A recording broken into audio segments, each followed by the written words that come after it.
Hello everyone, welcome to you all in Kirosha nursing academy. आज मैं आप लोगों के लिए साइकियाट्रिक नर्सिंग के कुछ एमसीक्यू लेकर आई हूँ जो एग्ज़ाम के पॉइंट ऑफ व्यू से बहुत ही ज़्यादा इम्पॉर्टेंट है। तो स्टार्ट करते हैं एमसीक्यू जो कि रिपीटेडली एग्ज़ाम में बार बार पूछे गए हैं। तो ये आपके सामने पहला क्वेश्चन है। क्वेश्चन को पढ़ते हैं। Most common complication of ECT is. ECT जो होती है उसका मोस्ट कॉमन कॉम्प्लिकेशन क्या होता है? तो इसके ऑप्शन है ए है स्किज़ोफ्रेनिया, रेट्रोग्रेड एमनेशिया, साइकोसिस और डिप्रेशन। तो ये चारों ऑप्शन है कि ईसीटी का मोस्ट कॉमन कॉम्प्लिकेशन कौन सा है। तो आप लोग जल्दी से इसका आंसर कीजिए।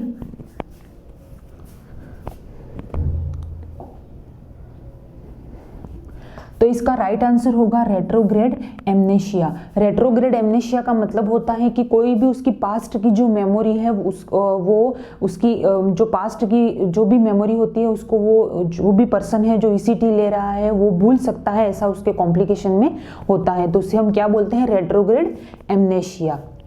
ओके, नेक्स्ट आगे बढ़ते हैं। नेक्स्ट क्वेश्चन है आपकी स्क्रीन के सामने।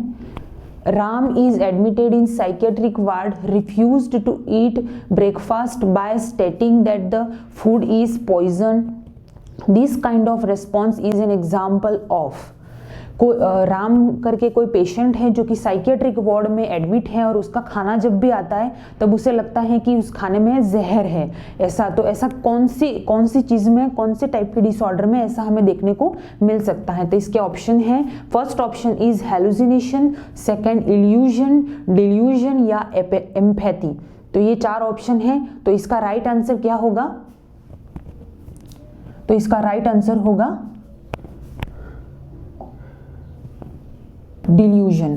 डिल्यूजन का मतलब होता है फॉल्स एंड फिक्स्ड बिलीफ, यानी कि अगर ये पर्सन है जो राम है वो साइकियाट्रिक पेशेंट है, वो वार्ड में एडमिट है और उसे लग रहा है कि उसके खाने के अंदर जहर आ रहा है, पॉइजन है, तो वो फॉल्स गलत है, लेकिन उसके दिमाग में, उसके माइंड के अंदर वो बात सेट हो चुकी है, फिक्स्ड बिलीफ है, उसे हम बदल नहीं सकते। ओके, तो मोस्टली हम नर्सिंग केयर के अंदर ऐड कर सकते हैं कि डिल्यूजन, अगर ये परसिक्यूटरी डिल्यूजन वाला अगर पेशेंट है तो हम उसके जो फूड होता है वो पूरा पैक करके फिर उसके सामने ही उस फूड को खोलना है, ताकि उसका जो डाउट है, उसका जो बिलीफ है, उसको हम थोड़ा बहुत चेंज कर सकें। ओके, तो नेक्स्ट क्वेश्चन की तरफ बढ़ते हैं। बहुत ही इंपॉर्टेंट क्वेश्चन है जो पहले भी एग्जाम में पूछे जा चुके हैं। Next question is agoraphobia is fear of. Question को पढ़ें। Agoraphobia is fear of. First option है stranger, closed space, open place या हाइट। इसका आंसर जल्दी से आंसर कर दीजिए। तो इसका राइट आंसर होगा एग्रोफोबिया का मतलब होता है कि पेशेंट जो होता है उसको ओपन प्लेस जो होते हैं, अगर किसी ओपन प्लेस में वो जाता है तो उसे क्या होता है? डर, एकदम एंजाइटी टाइप होता है, उसको डर रहता है कि इसकी वजह से वो किसी भी ओपन प्लेस में वो जाना पसंद नहीं करता है। इस तरह के बहुत सारे फोबिया के टाइप्स होते हैं जो एग्जाम में बहुत ही ज़्यादा इंपॉर्टेंट है। इसमें से कोई भी एक तो एग्जाम के अंदर आता ही है। ओके, नेक्स्ट अदर जो ऑप्शन है उसके बारे में भी हम देख लेते हैं। स्ट्रेंजर, अगर किसी पर्सन को स्ट्रेंजर एंजाइटी है तो उसे हम क्या बोलते हैं? जीनोफोबिया। जीनोफोबिया। ओके, नेक्स्ट आता है क्लोज्ड स्पेस। अगर कोई पर्सन है उसको क्लोज्ड स्पेस से कोई भी प्रॉब्लम है या उसको डर लगता है किसी भी क्लोज स्पेस, जैसे कि कोई लिफ्ट हो गई, उसके अंदर जाने में उसे अगर डर लग रहा है तो उसे हम क्या बोलते हैं? क्लस्ट्रोफोबिया। क्लस्ट्रोफोबिया,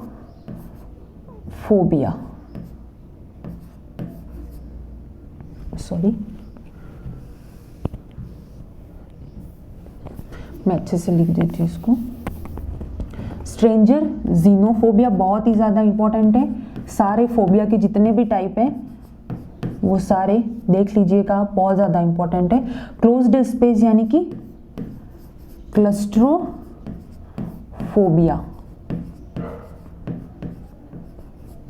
ओपन स्पेस का बता दिया, एग्रोफोबिया।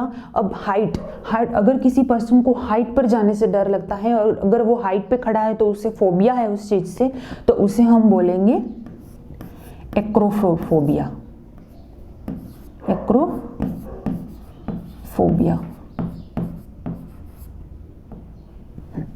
तो ये फोबिया के जो टाइप्स हैं वो बहुत ज़्यादा इंपॉर्टेंट है एग्जाम के पर्पस से। आप पूरी लिस्ट जो है वो आपको हमारी किरोशन नर्सिंग एकेडमी जो ऐप है वहाँ पे अवेलेबल है। पूरे साइकियाट्रिक के जितने भी यूनिट्स वगैरह हैं वो सारे के सारे आपको इस ऐप पे अवेलेबल हैं। अगर आप पेड करते हैं तो आपको सारे वीडियो जो है बहुत ही डिटेल में और बहुत अच्छी तरह से एक्सप्लेन किए हुए वहाँ पे अवेलेबल हैं। ओके, तो नेक्स्ट क्वेश्चन की तरफ बढ़ते हैं हम।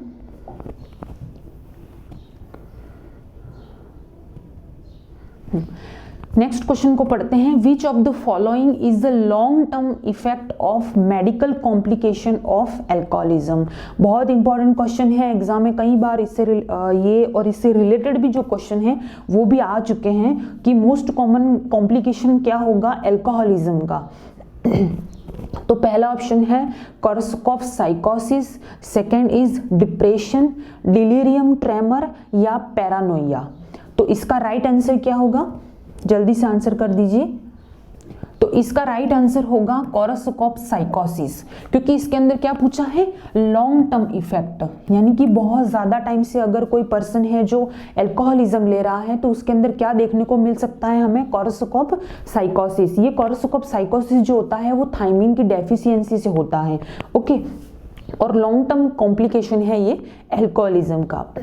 डिलीरियम ट्रेमर भी होता है लेकिन ये विड्रॉल सिम्टम है। जब भी कोई पर्सन होता है अगर उसे वो एल्कोहलिज्म काफ़ी लंबे टाइम से ले रहा है और उसे अगर वो अचानक से छोड़ देता है या फिर उसे ऐसा ट्रीट किया जाता है तो उस टाइम पे डिलीरियम और ट्रेमर्स वगैरह ये सारी चीज़ें इसके अंदर देखने को हमें मिल सकती है और मिलती हैं। ओके, तो नेक्स्ट क्वेश्चन की तरफ बढ़ते हैं। बहुत ही ज़्यादा इंपॉर्टेंट क्वेश्चन है सारे के सारे। चलिए next question, an idea or thought that continuously preoccupy or introduce on a person's mind is known as. यानी कि पर्सन इसमें इस क्वेश्चन ये कह रहा है कि ऐसा आइडियाज और थॉट्स जो भी कोई भी पर्सन है उसके माइंड में बार बार आ रहे हैं, बार बार कोई भी आइडियाज आ रहे हैं, सेम आइडिया आ रहे हैं और ये कर दूं वो कर दूं, ये मैंने किया कि नहीं किया, ऐसी चीज़ें बार बार आ रही हैं तो उसे क्या बोलते हैं। तो first option is suppression, obsession, delusion, repression. जल्दी से इसका आंसर कर दीजिए। तो इसका जो राइट आंसर वो क्या होगा ऑब्सेशन। बहुत ही सिंपल क्वेश्चन है और एग्जाम में हमेशा ओसीडी से रिलेटेड कोई ना कोई क्वेश्चन एग्जाम में आपको देखने को मिलता है, बहुत ही इंपॉर्टेंट टॉपिक है। ओके, तो इसका राइट आंसर क्या होगा ऑब्सेशन, यानी कि पर्सन के माइंड में बार बार थॉट आते हैं, बार बार अलग अलग टाइप किया सेम थॉट्स, मैंने ये किया कि नहीं किया, ऐसे थॉट्स जो आते हैं उसे हम क्या बोलते हैं ऑब्सेशन बोलते हैं। ओके, नेक्स्ट क्वेश्चन की तरफ बढ़ते हैं। Administration of a neuromuscular blocking agent before ECT can cause. Before ECT जैसे आपको पता होगा कि इलेक्ट्रोकन्वल्सिव थेरेपी जो होती है वो सीवियर डिप्रेशन वाला जो भी पर्सन होता है उसे दी जाती है। तो उस जो ईसीटी देते हैं उस ईसीटी में क्या होता है कि कुछ एजेंट दिए जाते हैं जब ईसीटी देते हैं उससे पहले, ताकि पेशेंट को रेस्पिरेटरी कोई भी डिप्रेशन ना हो और पैरालाइज्ड या कोई फ्रैक्चर होने के जो चांसेस हैं वो थोड़े कम हो, इसके लिए कुछ एजेंट्स दिए जाते हैं। तो ये जो न्यूरोमस्कुलर ब्लॉकिंग एजेंट है, न्यूरोमस्कुलर ब्लॉकिंग एजेंट जो होता है जो उसके अंदर दिया जाता है वो होता है सक्सिनाइल कॉलिन।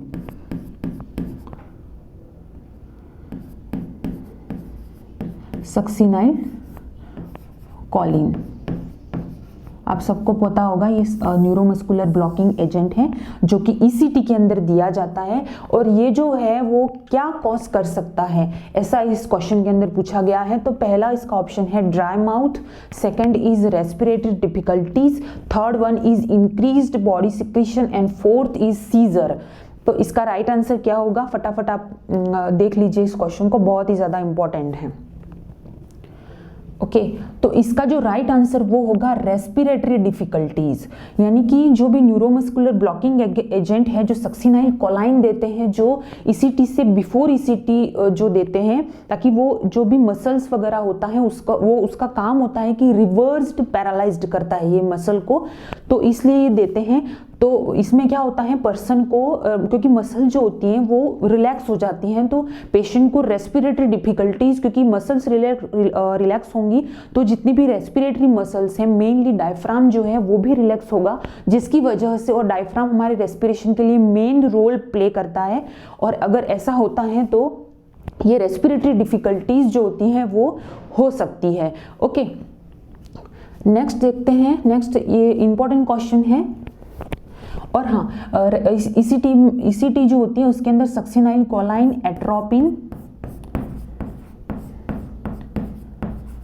एट्रोपिन और थियोपेंटोन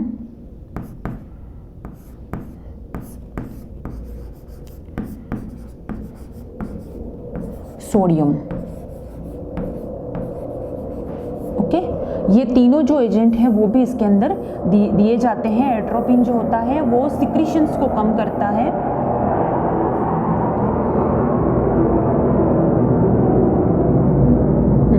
एट्रोपिन जो होता है वो सिक्रीशंस को कम करता है, और थियोपेंटोन सोडियम जो होता है एज ए एनेस्थेटिक का काम करता है, ताकि पेशेंट जो होता है उसको ज़्यादा कुछ डिफिकल्टीज ना हो ईसीटी देने में। ओके तो ये इंपॉर्टेंट है। ईसीटी का पूरा चैप्टर आपको हमारे ऐप पे मिलेगा, मैं बार बार बोल रही हूँ, बहुत ही अच्छे से उसमें पूरा सारी जो भी टॉपिक है, जो भी यूनिट्स हैं, उनको बहुत ही अच्छे से एक्सप्लेन कर दिया गया है। तो आप जाइए प्ले स्टोर से किरोशा नर्सिंग एकेडमी की हमारी जो ऐप है उसे डाउनलोड कीजिए, और उसके अंदर आपको सारे वीडियो बहुत ही अच्छी तरह से एक्सप्लेन और बहुत ही एक्सपर्ट्स के द्वारा ही उसके अंदर आपको सब अवेलेबल मिलेगा, और बहुत ही इजी लैंग्वेज में अवेलेबल हैं सारी चीज़ें।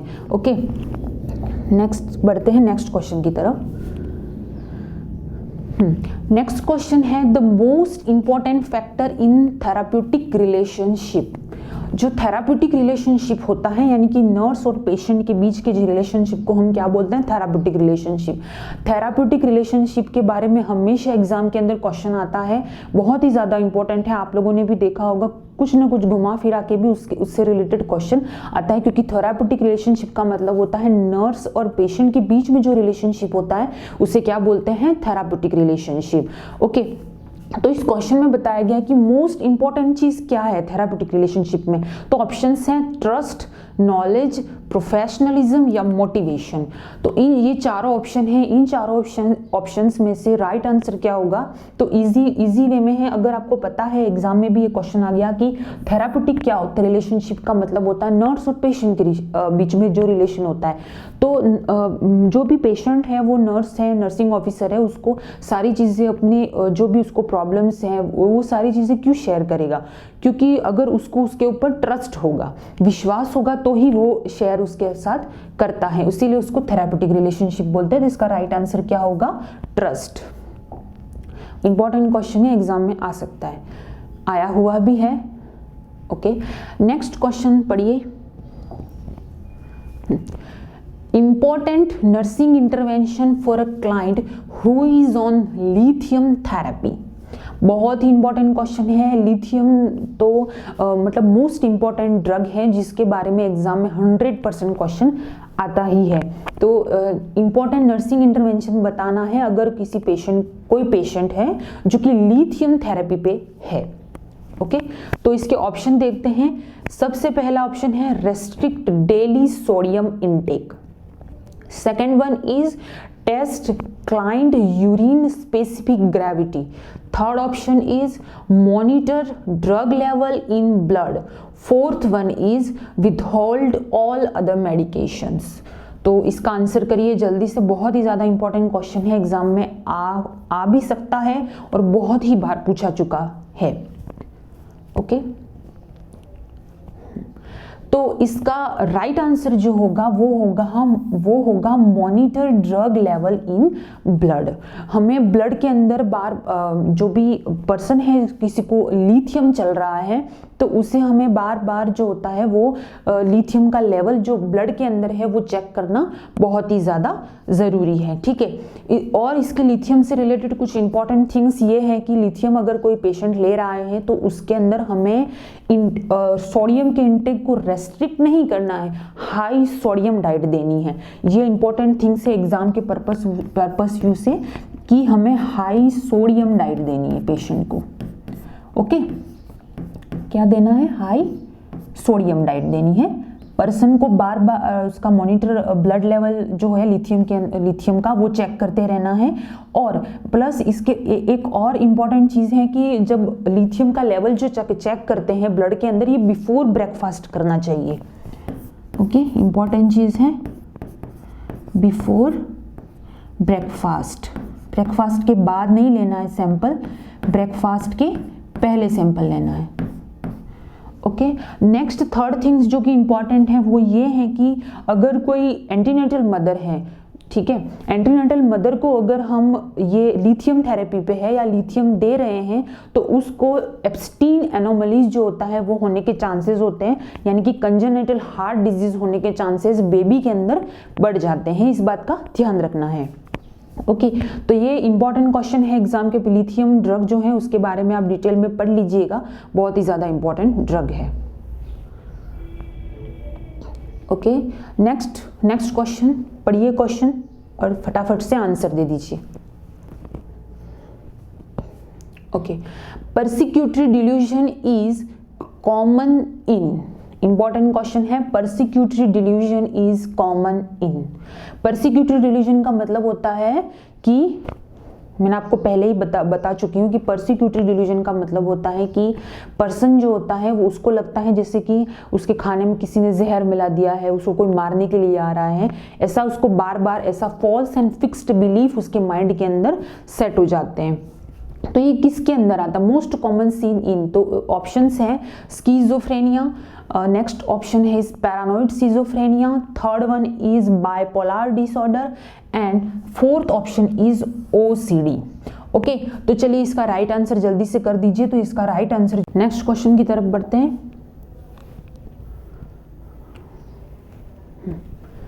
नेक्स्ट क्वेश्चन भी इंपॉर्टेंट है, drug of choice to treat extrapyramidal symptom include, बहुत ही ज़्यादा इंपॉर्टेंट है एग्जाम के पॉइंट ऑफ व्यू से, कई बार आ चुका है इस ड्रग के बारे में। और ईपीएस तो आपको पता ही होगा, एंटीसाइकोटिक जो ड्रग लेते हैं उसका साइड इफेक्ट होता है ईपीएस, एक्स्ट्रा पैरामिडल इफेक्ट, ठीक है। तो एक्स्ट्रा पैरामिडल जो भी इफेक्ट होते हैं उसके अंदर चीज़ें जो आती हैं वो आती हैं जैसे टार्डिव डिस्काइनेसिया, एक्काथीसिया होता है, तो ये सारी चीज़ें इसके अंदर हमें देखने को मिलती है। जिस भी पर्सन के अंदर क्या होता है, ईपीएस, एक्स्ट्रा पैरामिडल सिम्टम होते हैं जो कि एंटीसाइकोटिक ड्रग का साइड इफेक्ट होता है, ठीक है। तो इसके अंदर ड्रग ऑफ चॉइस पूछा है ईपीएस का, तो ऑप्शंस में है नॉरएड्रेनालिन, बेंजट्रोपिन, कार्बेमेज़ापाइन, हैलोपेरिडोल, ये चारों ऑप्शंस हैं। तो चलिए इसका राइट आंसर जल्दी से कर दीजिए, इंपॉर्टेंट क्वेश्चन है।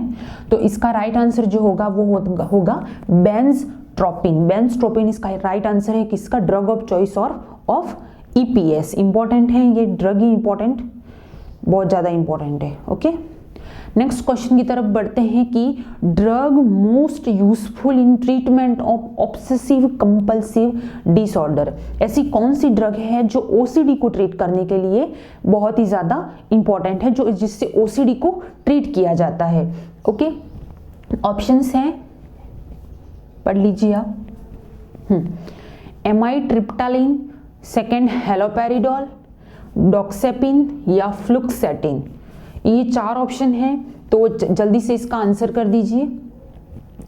तो इसका जो राइट आंसर होगा कि ऑब्सेसिव कंपल्सिव डिसऑर्डर की जो मोस्ट यूजफुल ड्रग होती हैं ट्रीटमेंट के लिए वो कौन सी यूज होती हैं? फ्लुक्सेटिन, इंपॉर्टेंट ड्रग है एग्जाम के पॉइंट ऑफ व्यू से। ओके, और फ्लुक्सेटिन जो ड्रग होती हैं उसे एंजाइटी के टाइम पे भी यूज़ किया जाता है, तो इसे हम एंटी एंजाइटी ड्रग भी बोलते हैं। अगर किसी पर्सन को एंजाइटी है तो एंजाइटी के अगर जैसे परफॉर्मेंस एंजाइटी होती है तो उस टाइम पे भी ये ड्रग यूज़ होती है फ्लुक्सेटिन। और एक चीज़ है प्री मेंस्ट्रुअल सिंड्रोम,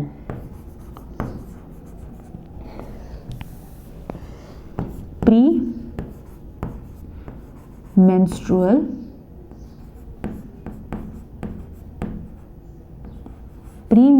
जो सिंड्रोम होता है उसके अंदर भी इसका यूज किया जाता है। ओके तो ये फ्लुक्सिटिन जो ड्रग है वो परफॉर्मेंस एंजाइटी अगर किसी पर्सन के अंदर है तो उसके अंदर भी फ्लुक्सिटिन दी जाती है। ऑब्सेसिव कंपल्सिव डिसऑर्डर में भी मोस्ट यूजफुल ड्रग है और प्री मेंस्ट्रुअल सिंड्रोम जो होता है उसके अंदर भी इसका यूज किया जाता है। नेक्स्ट क्वेश्चन की तरफ बढ़ते हैं। सारे क्वेश्चन बहुत ही ज़्यादा इंपॉर्टेंट है, एग्जाम में कहीं ना कहीं पूछे गए हैं और आगे भी सेम क्वेश्चन आते हैं लेकिन थोड़ा सा उसके अंदर चेंजेस हो जाता है। ओके नेक्स्ट आगे बढ़ते हैं। The voluntary blocking of unpleasant feelings and experience from one's awareness is known as, बहुत ही इंपॉर्टेंट, बहुत ही अच्छा क्वेश्चन है डिफेंस मैकेनिज्म का, जल्दी से आंसर कर दीजिए। The voluntary blocking of unpleasant feeling and experience from one awareness is known as. Okay तो इसके ऑप्शंस हैं डिस्प्लेसमेंट, रिप्रेशन, रिग्रेशन और सप्रेशन। तो इसका क्वेश्चन का कहने का मतलब होता है कोई भी अनप्लीजेंट फीलिंग्स, कोई भी इवेंट जो आप याद नहीं रखना चाहते, ओके ऐसी चीज़ को आप जानबूझकर अपनी लाइफ से हटा देते हो या फिर जानबूझ के भूल जाना उसको कि उसको कभी याद ही नहीं करना, तो ऐसी चीज़ों को, इसका राइट आंसर क्या होगा? सप्रेशन। यानी कि वॉलेंट्री ब्लॉकिंग ऑफ, यानी कि हम अपने तरीके से उस इवेंट को कभी याद ही नहीं करना चाहते, इसीलिए हम उस इवेंट को क्या करते हैं, बिल्कुल भी अपने माइंड से जैसे डिलीट ही कर दिया हो, ऐसा हम बिहेवियर करते हैं और ऐसा हम अपने बिहेवियर में लाते हैं, तो उसे हम क्या बोलते हैं? सप्रेशन। इसी का अपोजिट एक होता है रिप्रेशन। रिप्रेशन इसका पी से याद रखना है कि पास्ट में अगर ऐसे कुछ इवेंट हुए हैं जिनको हमें जो हम भूल जाते हैं, बिल्कुल ही हम अनकॉन्शियसली भूल जाते हैं। कॉन्शियसली भूलना सप्रेशन है, अनकॉन्शियसली भूल जाना क्या होता है? रिप्रेशन। ओके नेक्स्ट डिस्प्लेसमेंट, तो सबको पता ही होगा, बहुत ही इंपॉर्टेंट है। डिस्प्लेसमेंट का मतलब होता है कि जो भी कोई भी पर्सन है, कोई भी एम्प्लॉय है, अगर उसको अपना बॉस जो होता है उसको डांट देता है तो वो अपना जो फ्रस्ट्रेशन है वो घर पे आके अपने बच्चों पे या फिर अपनी वाइफ पे ऐसा निकालता है, तो उसे क्या बोलते हैं? डिस्प्लेसमेंट बोलते हैं। ओके नेक्स्ट होता है रिग्रेशन, ये भी इंपॉर्टेंट है। रिग्रेशन को आपको याद रखना है कि क्योंकि ऐसे तो आपको याद नहीं हो सकते, लेकिन ट्रिक से याद करोगे तो उसे कभी नहीं भूलोगे। रिग्रेशन का मतलब होता है, आपको याद रखना है जी का मतलब होता है ग्रोथ। ओके ग्रोथ का मतलब ग्रोथ आते ग्रोथ एंड डेवलपमेंट, यानी कि बच्चा जो होता है, तो उस हिसाब से हमको याद रखना है कि रिग्रेशन का मतलब होता है चाइल्डिश बिहेवियर करना, बच्चे के जैसा। कोई भी पर्सन जिसको अभी डांट देते हैं तो जैसे बच्चों की तरह रोने लग जाता है, तो उससे ही कौन सी डिफेंस मैकेनिज्म होती है? रिग्रेशन। बहुत ही ज़्यादा इंपॉर्टेंट है एग्जाम के पॉइंट ऑफ व्यू से, और कुछ कन्फ्यूजन होता है तो आप लोग इस तरह से याद करोगे तो वो कभी नहीं भूलोगे आप। ओके नेक्स्ट क्वेश्चन की तरफ बढ़ते हैं। Drug of choice to treat alcohol withdrawal symptoms such as tremor and high BP include। बहुत इंपॉर्टेंट क्वेश्चन है कि ड्रग ऑफ चॉइस बतानी है कि अल्कोहल विड्रॉल सिम्टम्स जो भी आते हैं, जैसे कि बीपी का बढ़ जाना, ट्रेमर हो गया, डिलीरियम भी होता है, तो हाई बीपी हो जाती है, तो उसको ट्रीट करने के लिए ड्रग ऑफ चॉइस कौन सी है? तो इसका जो आंसर है वो क्या होगा? आप लोग जल्दी से आंसर कर दीजिए, मैं ऑप्शन पढ़ती हूँ। पहला ऑप्शन है डाइसल्फिराम, क्लॉक्सासिलिन, बेंस्ट्रोपिन, लोराज़ेपाम। ओके तो इसका जो राइट आंसर वो क्या होगा? लोराज़ेपाम होता है, क्योंकि ये एक्यूट रिएक्ट करता है किसी भी उस ड्रग से। अल्कोहल विड्रॉल सिम्टम जो होते हैं वो बहुत ही क्विक ऑनसेट है, इसका रैपिड ऑनसेट है, इसीलिए लोराज़ेपाम यूज करते हैं। ओके नेक्स्ट क्वेश्चन की तरफ बढ़ते हैं। और आप सबको पता ही होगा कि जैसे डाइसल्फिराम जो ड्रग है वो हम अल्कोहल विड्रॉल करने के लिए पेशेंट को यूज कराते हैं डाइसल्फिराम। ओके बेंस्ट्रोपिन देख ही लिया है, एक्स्ट्रा पैरामिडल सिम्टम है तो उसे पेशेंट को देते हैं। ओके नेक्स्ट क्वेश्चन है prior to ECT atropine is given for. मैं पहले ही बता चुकी हूँ कि एट्रोपिन का क्या काम होता है, आप लोग ऑप्शन पढ़िए और जल्दी से आंसर कर दीजिए अब मैं ऑप्शन पढ़ती हूँ, induce sleep, minimize the secretion to decrease pain या रिलैक्स स्मूथ मसल्स। तो इसका राइट आंसर क्या होगा कि एट्रोपिन क्या काम करता है? तो एट्रोपिन का काम होता है जितने भी सिक्रीशंस होते हैं उसको मिनिमाइज करता है। ये क्यों ज़रूरी है? क्योंकि ईसीटी के दौरान अगर हो सकता है कि सिक्रीशन आते रहेंगे तो पेशेंट को वो सिक्रीशन रेस्पिरेटरी में जाने के चांसेस हो सकते हैं और रेस्पिरेटरी डिफिकल्टीज होने के चांसेस भी बढ़ जाते हैं, इसीलिए उसको बंद करने के लिए एट्रोपिन दिया जाता है। ओके, तो ये सारे क्वेश्चन हम लोगों ने पढ़े अच्छे से, बहुत ही ज़्यादा इंपॉर्टेंट क्वेश्चन है। डिफेंस मैकेनिज्म जितनी भी है वो सारी इंपॉर्टेंट है। उसके बाद कुछ ड्रग्स हैं, मेडिकेशंस हैं जो साइकेट्रिक में यूज़ की जाती हैं, वो सारी भी इंपॉर्टेंट है। इन सारी चीज़ों की डिटेल वीडियो आपको किरोशा एकेडमी की जो ऐप है वहाँ पे अवेलेबल है। सारे वीडियोज़ जो भी पेड स्टूडेंट हैं उनको अच्छे से पता है कि जो कितने अच्छे से उसके अंदर मेंटल हेल्थ नर्सिंग जो है वो एक्सप्लेन की हुई है। तो आप जल्दी से जाइए और ऐप को डाउनलोड कर लीजिए। आपको test series, free test series COHO के लिए, बाकी जो भी अदर्स एम्स के एग्जाम होते हैं, जीएमसीएच, ईएसआईसी, नर्सिंग ट्यूटर, सारे एग्जामों के लिए बहुत ही अच्छी टेस्ट की सीरीज अवेलेबल है जो आपको बहुत ही हेल्पफुल हो सकती है। Okay, so thank you for watching this video, और बहुत ही अच्छे से इसको शेयर कीजिए, लाइक कीजिए, और आपको पसंद आया हो तो आप कमेंट बॉक्स में अपने कमेंट ज़रूर लिखें। Thank you.